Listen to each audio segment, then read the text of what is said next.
7 reasons 360-degree initiatives fail in an organization and how to do yours right. 360-degree feedback is one of the best tools for leadership development. And yet, many of the 360-degree initiatives don't go as per plan and sometimes fail miserably. So for HR, human resources, and top management professionals, it costs time, it costs money, and it costs their reputation. Besides, one such bad experience makes it very difficult for HR professionals to push other developmental initiatives after this program. So, are you conducting 360-degree feedback in your organization for the very first time? Or maybe you have already completed the 360-degree process that did not quite deliver the benefits you had initially planned. In fact, it might have backfired. This quick video and the detailed guide in the article will help you avoid these pitfalls and get measurable results and a return on investment for your time, money, and effort. You can also schedule a quick no obligation conversation by clicking the link below to talk to us about your initiatives and how we can help. The 360-degree process is so simple, and I have outlined it in the detail in the article. So why do so many 360-degree initiatives fail in organizations? Here are 7 reasons why. First, not selecting the right 360-degree feedback instrument. Often, HR departments use a standard 360-degree questionnaire. Sometimes they simply download such a questionnaire from the internet. Now, that is a huge mistake. So what do? Use a validated and widely used 360-degree tool and a questionnaire. Ensure that it compares your leaders' data to a well-defined norm group. So let me explain that with an example. So I am a relatively healthy middle-aged male with hypertension, high blood pressure. Many people my age have it. So here's the question. Should I compare my daily blood pressure reading with a norm group of all the patients who visit a doctor's office? Why or why not? Isn't it obvious? Anyone who comes to a doctor's office is likely to be sick. If I compare my blood pressure with that norm group, I may falsely assume that I am healthy, my blood pressure is normal. So the same way, comparison of your leaders with a global group, a global norm of leaders, allows you to compare apples to apples. Next, not measuring and leveraging key competencies that are aligned to your organizational strategy and your goals. So think of 2 different companies, let's say Walmart and Starbucks. What are their strategies and what is their competitive advantage? So Walmart obviously is a low-cost operator. They save money so that they can offer the lowest prices to their customers. Now Starbucks, on the other hand, is built they have built the business by providing outstanding customer service and an amazing experience. So do you think their competencies they want to develop would be different? So it is essential to identify 3-4 competencies that are aligned to your strategies and goals. And by the way, if you need help, we are the experts on 360-degree feedback. You can schedule a quick conversation anytime by clicking the link below. Next, not getting the buy-in and support of the top management. Now, a lot of times, enthusiastic human resources and talent management departments, they themselves understand the benefits of 360-degree feedback. Unfortunately, they fail to demonstrate these benefits to the top management. Now, what is top management interested in? So, first thing they'll ask is, what is the ROI?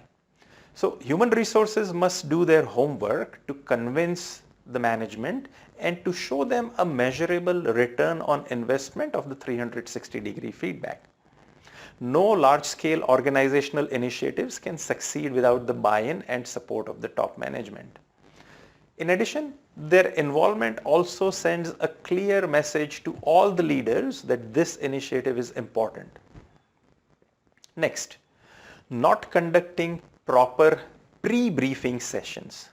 So it is essential to sensitize both the leaders and their raters through pre-briefing sessions.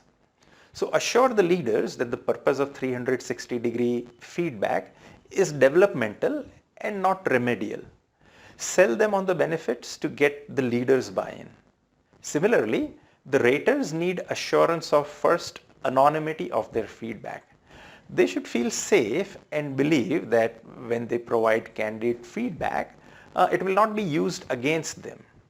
Raters also need to see the benefit to themselves, to the team, to get their buy-in also.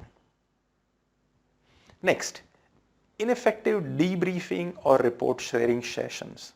So the next step after the 360-degree feedback is a debriefing session with the leader in which the report is shared. So delivering honest feedback to a successful leader is both a skill and an art. An internal facilitator may mess up this vital step due to either lack of skills, lack of experience, lack of trust, lack of credibility. The leader may even resist or contest the feedback results. An experienced coach can easily take the leader from awareness to acceptance and to action based on the feedback. Next, no follow-up actions after the 360-degree feedback. The ultimate goal of the feedback process is to develop the leader. Preparing a proper individual development plan for the leader is absolutely essential. Sharing the accountability to implement this plan both with the leader and their managers, it's a necessary part. If there is no individual development plan, no actions, no follow-up, basically nothing would change. And when this happens, team members simply stop sharing their feedback. They kind of think that, hey, nothing happens here anyway. Nothing is going to change. Why waste my time? Why waste my breath? So to recap, here are the first 6 reasons, and then I will share the final reasons why 360-degree feedback fails. First, not selecting the right 360-degree instrument. Number 2, not measuring and leveraging the key competencies. Number 3, not getting the buy-in and support of the top management before launching. Number 4, not conducting proper pre-briefing sessions. Number 5, ineffective debriefing and or report sharing sessions.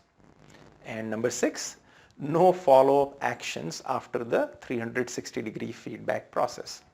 So coming back to the 7th and final reason why 360-degree fails in organizations, what is it? Well, here it is. Handling of the process internally instead of hiring an external and qualified consultant. Now, I'm not selling you, let me explain. It is often difficult to get honest and useful feedback when human resources is conducting the feedback process internally. So why do you think it is difficult? Well, there is usually a history and some emotional baggage between employees and the human resources department. That's always the case. Why?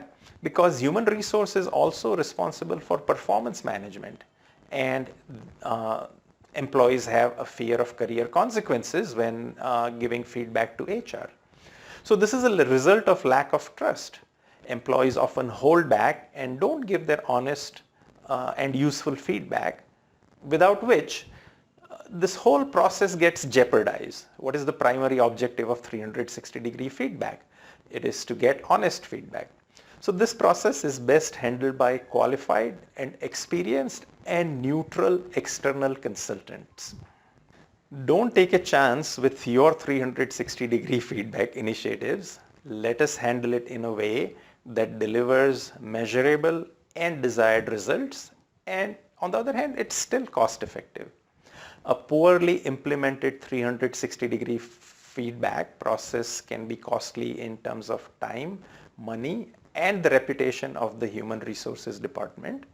Let us plan and deliver the best 360-degree feedback intervention that everyone would like, the top management, the leaders, the raters, and obviously you, and they will thank you for many years to come. So schedule a quick conversation. There is no obligation and there is no sales pitch. The link to schedule the conversation is below in the description. Thanks a lot.